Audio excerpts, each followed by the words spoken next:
All right, so we move into the next conversation with Clare Lockhart and Lisa Schirch. And I didn't do printed bios, but these are very, very experienced women, let me say that. And Brian Finley, who couldn't be with us in person, but is with us on the video. So the subject of this group, these are folks who work around the world. Clare didn't identify her organization, she just said ISE, but it's the Institute for State Effectiveness. So Clare works with failing states all over the world, including Afghanistan, and Lisa has worked in many places, including Afghanistan, right?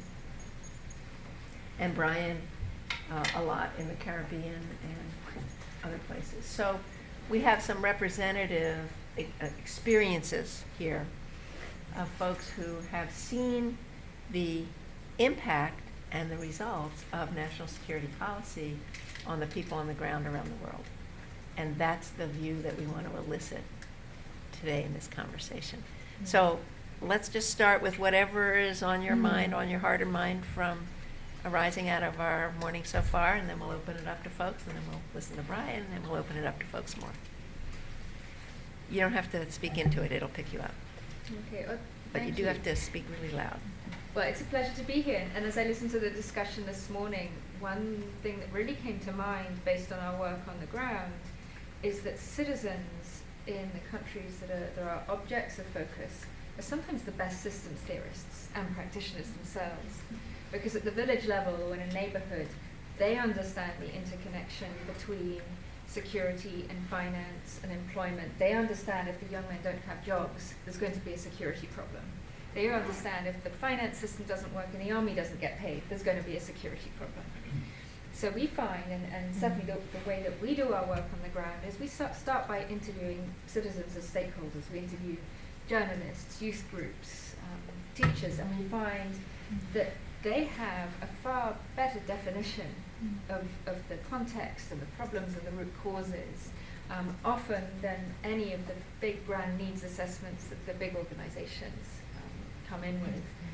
But it's how then to connect their insights and their wisdom, their knowledge, back up to the policy level that is where so many of the disconnects are found. We also see, and because they tell us, they're very vociferous about this, it was that we were in Nepal about a year ago when a very eloquent young woman from a village said, you donors, you come in with your fashions, it's all about the Millennium Development Goals, and then it's about this, and then we said, we've learned your language, and as soon as we've learnt it, you've switched the language on us again.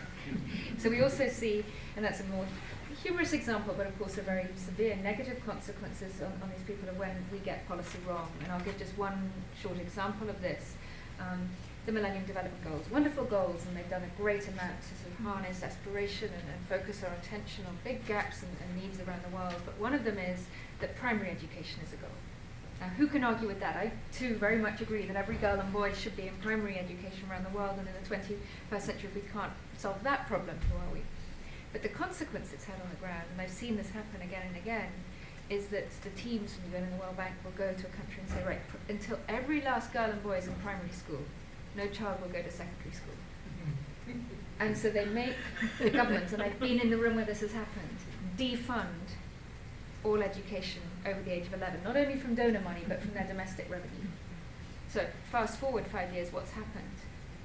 You've got 10 million girls and boys in primary school, but nobody, age 11, everybody's on the streets.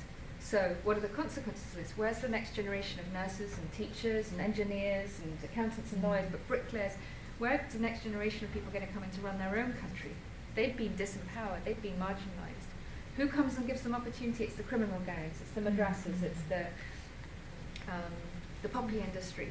They're the ones who come and give opportunities to these teenagers. And then the international community turns around and said, oh, people from this country, they don't have capacity, and start spending $5 billion a year on a technical assistance industry to replace them. So I think here again, if we'd had some system thinking through what are the second and third order effects, and how do we balance a system, and how do we understand those consequences, we come with very, very different outcomes. Thank you. All right. I wanted to go back actually to talk a little bit about my experience that led me into the work that I'm doing now on human security, because it started 20 years ago when I was working in Central America, where U.S. foreign policy and security interests in the regions were very different than those perceived by local civil society. So I was, for the first 10, 15 years of my work, I was looking at the U.S. security infrastructure sort of from the ground up. So I think that's the title of this conference. And I very much started on the outside. And it was only after working in Africa for a year, West and East Africa, starting to get to know military people there, and then in Iraq in 2005 when I was working with our Iraqi NGO partners, who really expressed a desire to be able to communicate with U.S. policymakers more clearly about their insights and how different they were than the policy that was coming down on them, as in their words. And so we started this work, 3P Human Security, to try to build a system where the local insights that Claire was just describing from the village level of the driving factors of conflict, of the insights of how things are interconnected, could be better communicated to those in the U.S. military, Congress, State Department, U.S. aid even, to inform the kinds of decisions that were being made. Because everywhere from Kenya to Guatemala to Afghanistan, the assessments that local organizations and think tanks that are indigenous to those cultures are doing about what the drivers of conflict are radically different still to what U.S. aid comes up with, even though U.S. aid is the closest thing of the U.S. government to civil society. So I'm trying to figure out, why is this? Why do we ask some of the same questions about who are the key stakeholders, what are the driving factors of the conflict, and we get really different answers depending on our identity of who we are and where we're asking and our own filters.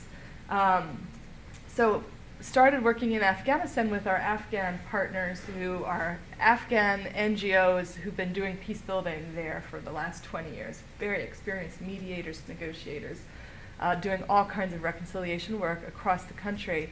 And I came into the country through their eyes, and started working with the military colleagues that I'd known here from the Army War College and the Pentagon and NDU, Colonel Golia and many others, who some of you probably know, to try to link these voices together so that they could talk to each other in Afghanistan.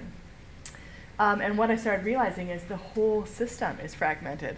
Part of the problem of ISAF, the International Security Assistance Forces in Afghanistan, not being able to listen to civil society because they're consumed with interagency and coalition forces disagreements.